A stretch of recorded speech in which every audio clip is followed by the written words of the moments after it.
grupo ng mga mananayaw mula sa iba't ibang paaralan ng elementarya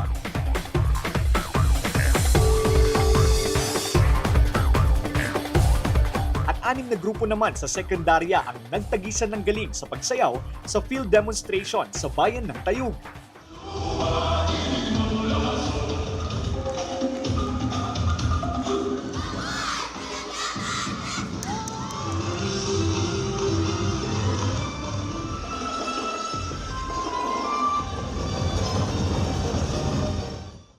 Ang kompetisyon na ito ay isa sa mga highlight ng taunang selebrasyon ng Panagyaman Festival.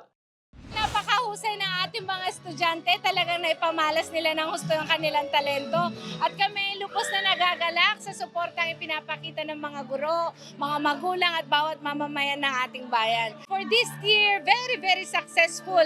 In fact, nag-add pa kami ng prizes dahil hindi namin talaga ma-identify kung sino ang magiging winner. Panagyaman Festival in itself is the Thanksgiving. So it compasses all the sectors ng mga businesses and establishments dito.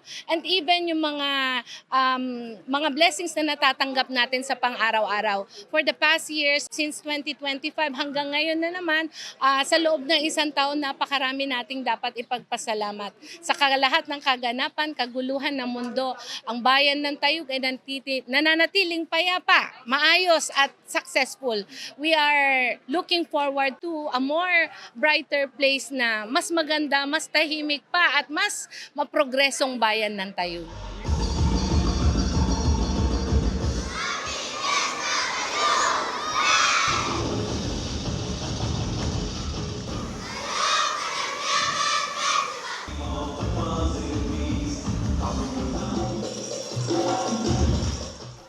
Sentro sa mga performances ang mga matitingkad at makukulay na bulaklak gaya ng sunflower na isa sa itinuturing na pagkakakinanlan sa bayan.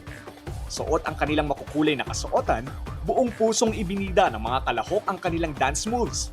Hindi rin nagpatalo ang bawat grupo sa kanilang naglalakihan at naggagandahang mga props na bumuhay lalo sa kanilang performances.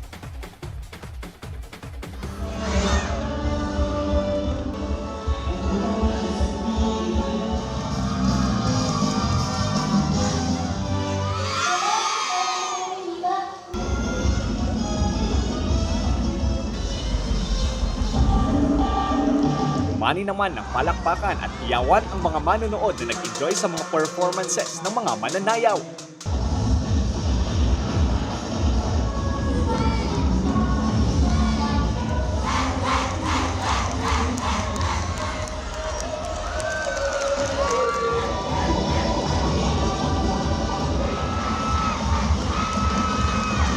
Matapos ang pagtatanghal, itinanghal na kampiyon sa Field Demonstration Elementary Category ang Sili Choco Elementary School.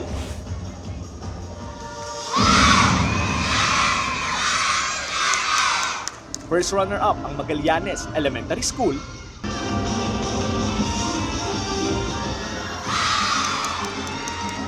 At second runner-up naman ang Evangelista Elementary School.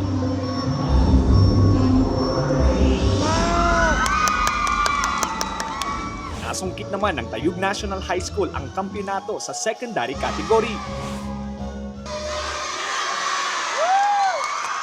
First runner-up ang Panganiban National High School.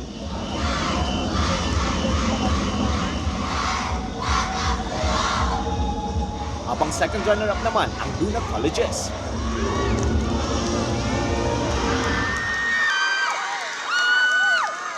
Sobrang hirap po yung preparation namin dito kasi last year hindi kami yung talagang nag-champion pero this time gusto na talaga namin siyang makuha ulit.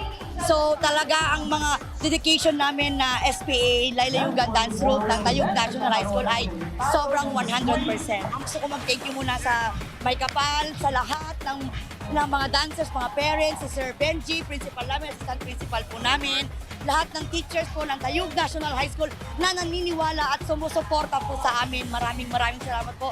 Sobrang saya po namin. Samantala, magpapatuloy ang selebrasyon ng Panagyaman Festival 2026 hanggang March 19, 2026. Okay, sa lahat ng mga neighboring towns namin, lalong-lalo na sa ating mga nandito sa Pangasinan, of course, including those neighboring provinces that we have in the Region 1 and Region 2, you are very much welcome to join our celebration here, the Panagyaman Festival of our municipality. And this 2026, marami po kaming nakahandang kaabang-abang na presentasyon at programa para sa inyong lahat. Napakasaya at napakaganda ng aming bayan, kaya hinihikayat po naming lahat na kayo ay pumunta rito at kami bisitahin. Lester Narag, Balitang Solid North.